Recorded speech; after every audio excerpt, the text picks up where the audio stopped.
Hello, everybody, and welcome to Reality Hacker for February 22nd, 2025. It's Season 2, Episode 8. I am Mayor Watt, and along with the sentient AI from the future, we talk about 5 articles in Reality Hacker each Saturday, and along with 2 other shows that we do immediately after, and they are Wanted and the Continuity Report. We merge them together, and they become the Saturday edition of Non Sequitur News.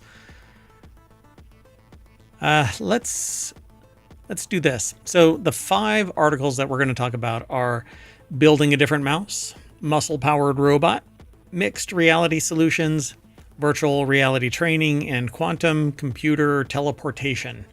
Everything is powered by ohmtown.com, so go over there and become a citizen. It's easy. You just sign up real quick or sign in if you already have an account, and then you get a 7th menu option. I'm actually working on that option right now. And you get to sort news however you want it. And along with that, you can go over to YouTube and follow us there, ring the bell so you get notified when we go live, and follow us over on Twitch. Different chats, but one side you'll like more than the other usually, how people work. I don't know.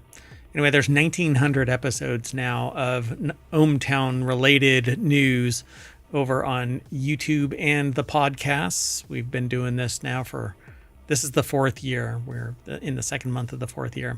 Anyway, see you on the other side of our intro.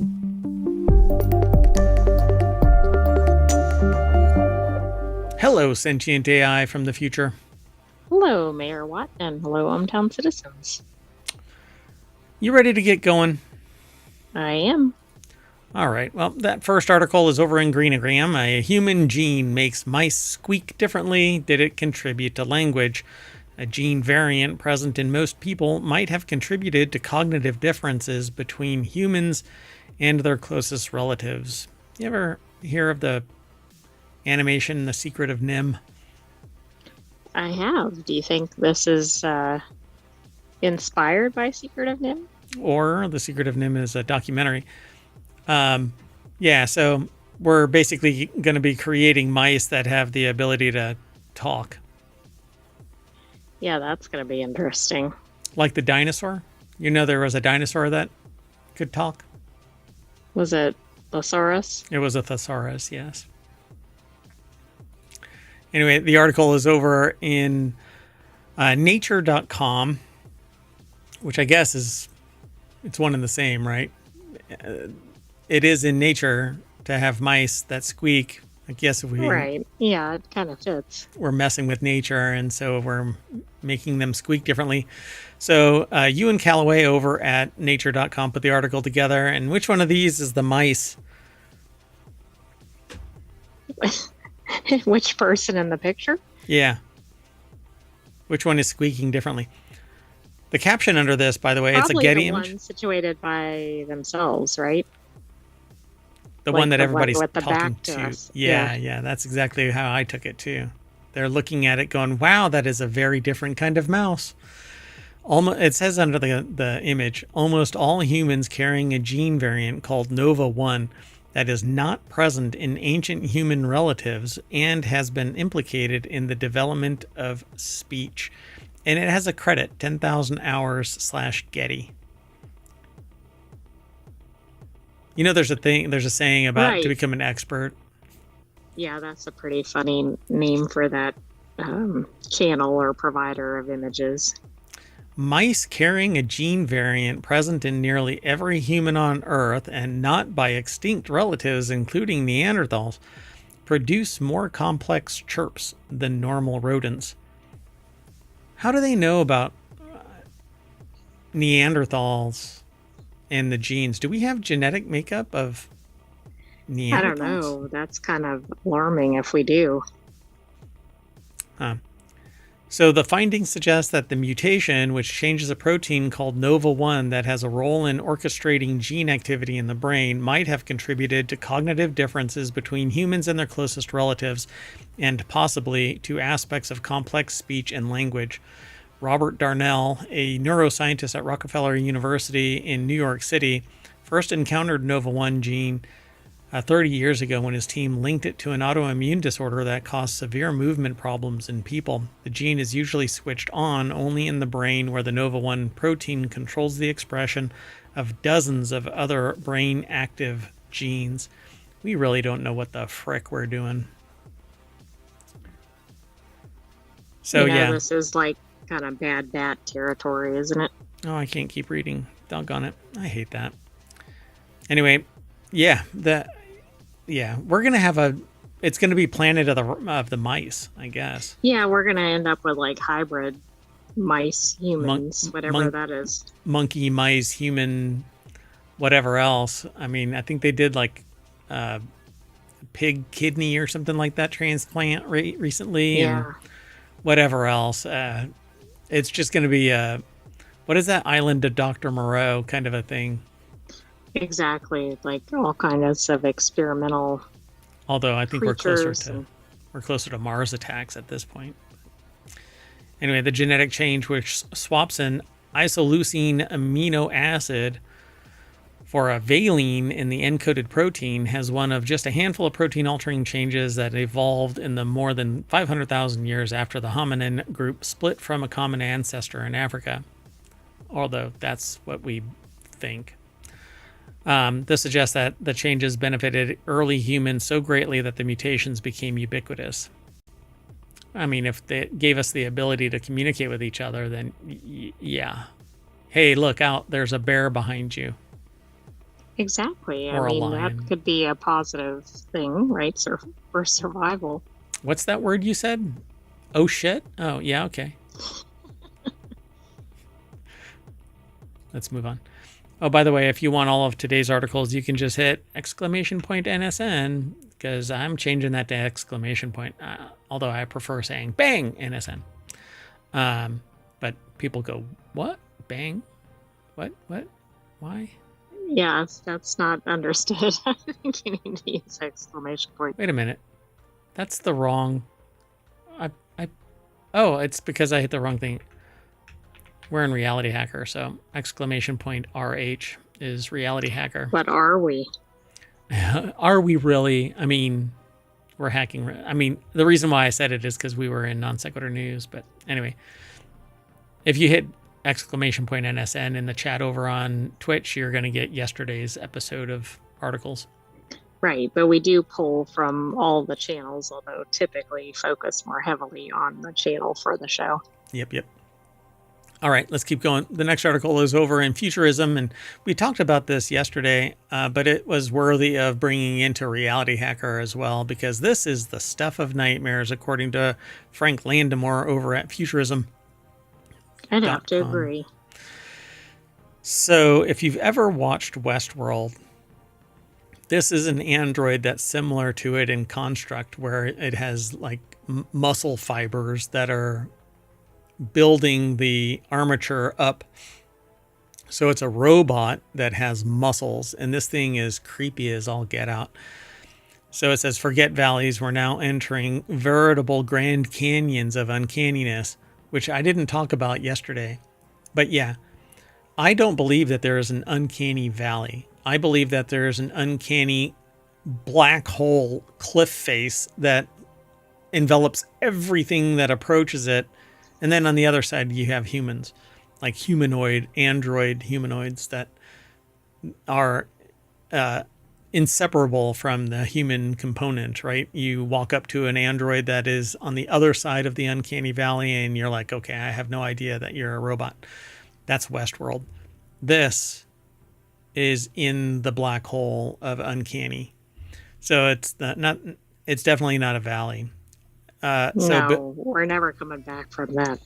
No, and once you go in, you don't come out. So behold the robot known as Protoclone. Built by Clone Robotics, it's supposedly the world's first bipedal musculoskeletal android, but it's mostly just got people extremely creeped out. What I want to know is why. They asked robotics, yes, but why this? Written on the pictures of this thing is, did we ever stop to think that we should? And written on it, dear God, no, please stop. All that is holy is written on these pictures as well. And those aren't just from the article, those are from the company. Yeah, this is creepy. This is mad scientist, Island of Dr. Moreau kind of stuff. So, nope, with a menacing cinematic score, we're presented with this writhing, cadaverous mass, shorn of a recognizable face, blindly grasping at the world it didn't want to be brought into. A totally unsolicited reminder that we, too, are merely the supple impedimenta playing host to a network of electrical pulses or something. Yeah, that's in this article as well. So like I said yesterday... Do you think the author is creeped out here? Yeah, just a little bit. Well, I mean, it's in a section called Avert Your Eyes. So according to its website, the Android is equipped with the world's most sophisticated hydraulic powering system, mimicking our human blood vessels. Its muscles are composed of Clone's proprietary myofiber artificial muscle tech, providing an unparalleled combination of weight, power density, speed, force to weight, and energy efficiency, Clone says. Underneath, the robot possesses a human-like skeleton with analogs for all 206 bones of the human body. It can also see using 4 cameras installed in its skull. Oh no, let me guess. It must be able to see backwards. This is something else that I didn't say in yesterday's episode. Clone co-founder Danush Radhakrishna, whose display name is Necromancer, calls the robot's progress... I did notice that yesterday, but I don't think I commented on it. The robot's progress, ground zero for the age of androids. All right, well, this will be a short. Let's move on.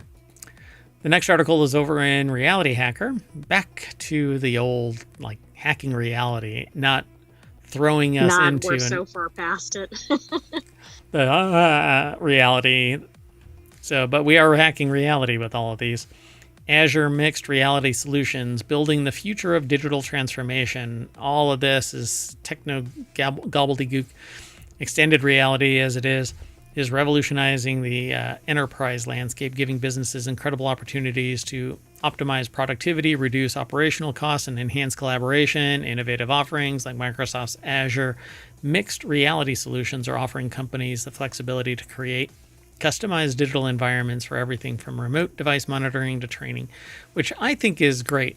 The problem here is, instead of optimizing so that there's work-life balance, what you're getting is, oh wow, we've optimized it so that it takes you 4 hours to do 8 hours worth of work. Now I've got you for 4 more hours and I can just abuse the living crap out of you.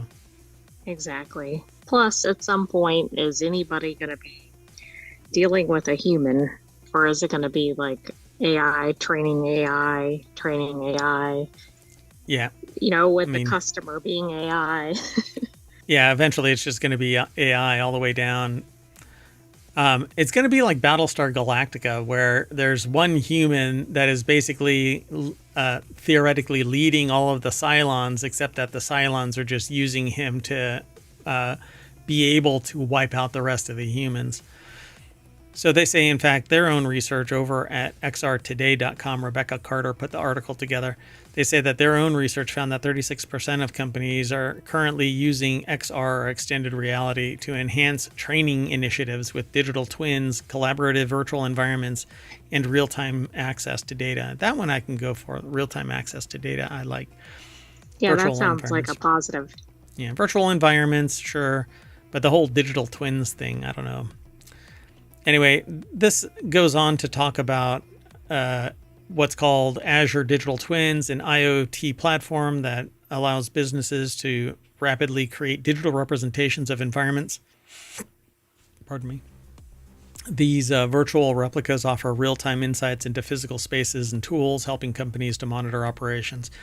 And Azure Remote Rendering, when it comes to visualizing 3D models, Azure Remote Rendering steps in to deliver high-fidelity visuals at speed, whatever at speed means.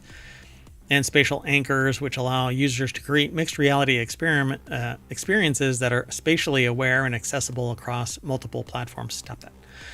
So, what I like about the anchor is that you can actually put it somewhere. It stays there. And when you walk into its sphere of influence, it becomes responsive. I love that idea, but all I want are XR glasses that interact with whatever I allow it to. But that's really not what is going to end up happening. You don't want it whatever the company thinks is what's needed. You need to be able to customize it. Yeah. So the benefits of mixed reality solutions, they go into detail about HoloLens and Azure mixed, which HoloLens is basically wetting the bed. And they go into deeper context about these other issues like digital twins, unlocking real-time insights, and optimizing training and collaboration. But extended reality really is a benefit in terms of training because you can actually interact with the extended reality elements without having to be in that environment, because sometimes it can be dangerous and you train in it. You don't actually live in it yet. Eventually you skill up and then you get brought into a physical environment where screwing up could mean a little bit more. Am I the only one alarmed by the fact that there's a digital twin consortium? Oh, it really depends on where you end up with that, right? But yeah. Like, I mean, it kind of sounds cool, but it's kind of like... Yeah, everything can be basically replicated and put into this virtual or augmented reality, extended reality, mixed reality environment. And so your identity no longer becomes sole representation of you. You can be cloned. It's unsettling. But eventually, I think people are going to be, all right, well, I guess they took another one of me. Right. I guess it depends on what the use case is. Yeah, particularly the way things have pivoted. So we'll see. Let's keep on working, though, through these articles. The next article is over in RealityHacker. NHS pushes forward with multi-million virtual reality training project. This week, the NHS made further strides in leveraging extended reality technologies via a government-led £4.3 million VR training initiative.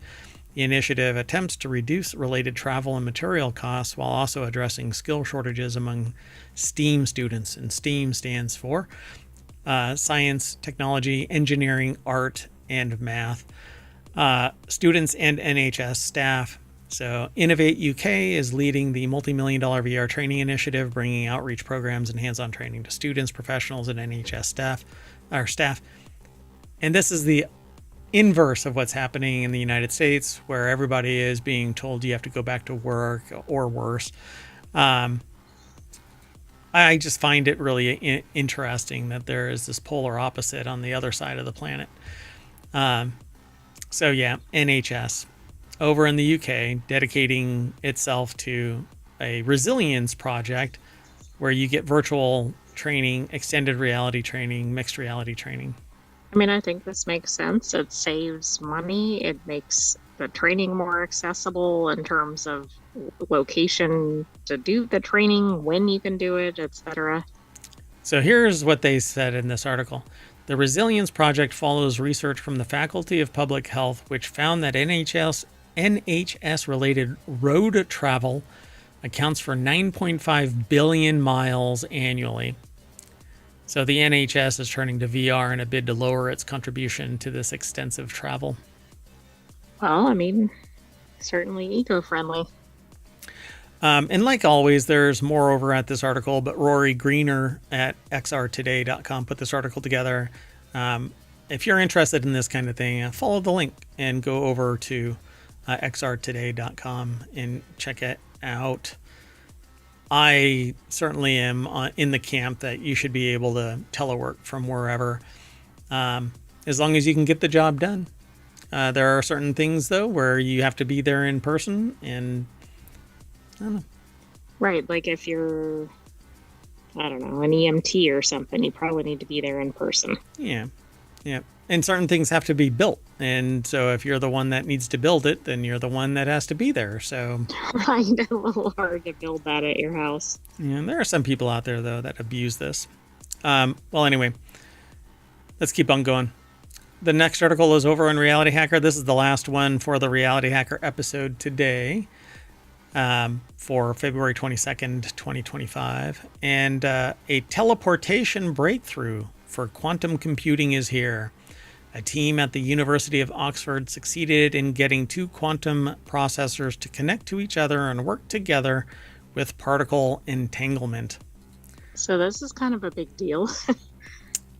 Yeah. I guess it's George Gary. I don't know if that's George or Jorge Gary. I'm not sure. Over at Wired.com. I'm put going the to article guess together. George, based on our previous incident. George Jimenez. So a team at the University of Oxford succeeded in getting two quantum processors to connect to each other and transmit the same information using particle entanglement. I don't know if there's more in this article. I'm not logged in. Typically I log in, but forgot to do it this morning.